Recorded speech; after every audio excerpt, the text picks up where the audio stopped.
Hi. Hello Vanga music director எப்படி இருக்கீங்க? അതെങ്ങനെയാ ഞാൻ കയറുന്ന അതേ കമ്പാർട്ട്മെന്റിൽ തന്നെ நீங்களும் எப்படி ஏறி வரீங்க? இல்ல செம்ம கோயின்சிடன்ஸுங்க. அதான் எனக்கும் தெரியலனா பாத்துங்களேன்.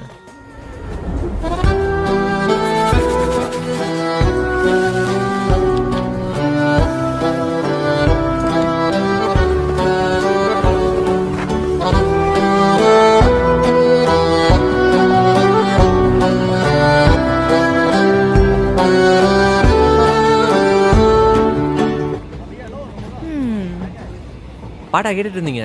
யாரு? ராஜா சாரா? யுவன் சங்கர் ராஜா. ஓ, நமக்கு எப்பவுமே ராஜா சார் தாங்க. நாங்கள் உங்ககிட்ட கேட்கவே இல்லையே. பேசலாம் கடையை போட்டா எப்படி? வராது நமக்கு வந்த சூதம். அப்போ நீங்கள் மியூசிக் பண்ணாலும் இளையராஜா சார் மாதிரி பண்ணுவீங்களா? ஐயோ, அவரை மாதிரிலாம் யாராலுமே பண்ண முடியாதுங்க.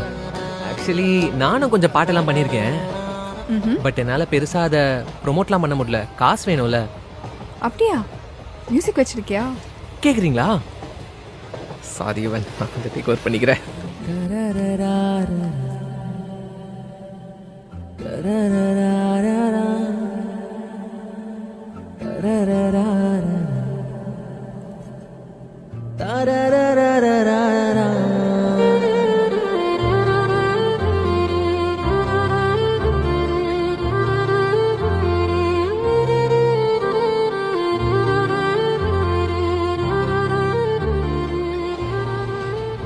சூப்பராக பண்ணியிருக்கீங்க.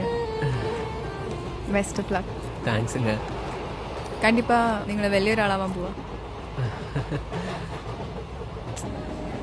അത് കഴിഞ്ഞാൽ പിന്നെ മ്യൂസിക് ഡയറക്ടർ ഇങ്ങനെ ട്രെയിനിലൊന്നും കാണാൻ പറ്റില്ല. பரவாயில்லைங்க, நீங்கள் சொல்கிறத கேட்கும் போது நல்லா தான் இருக்கு. சரி, பேப்பர் போடணும்னு சொன்னீங்க, அது എന്തായി? அதுவா?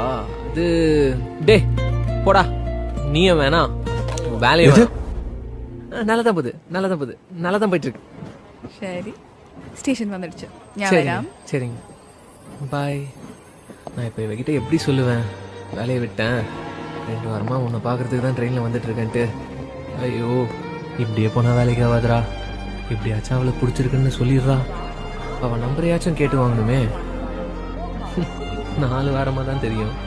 அதுக்குள்ளே எப்படான்னு சொல்லிட்டு நம்மளை சீப் பண்ண நினச்சிட்டா. மார்ட்டினு, பரவாயில்ல, என்ன ஆனாலும் நாளைக்கு அவளை பிடிச்சிருக்குன்னு சொல்கிறேன்.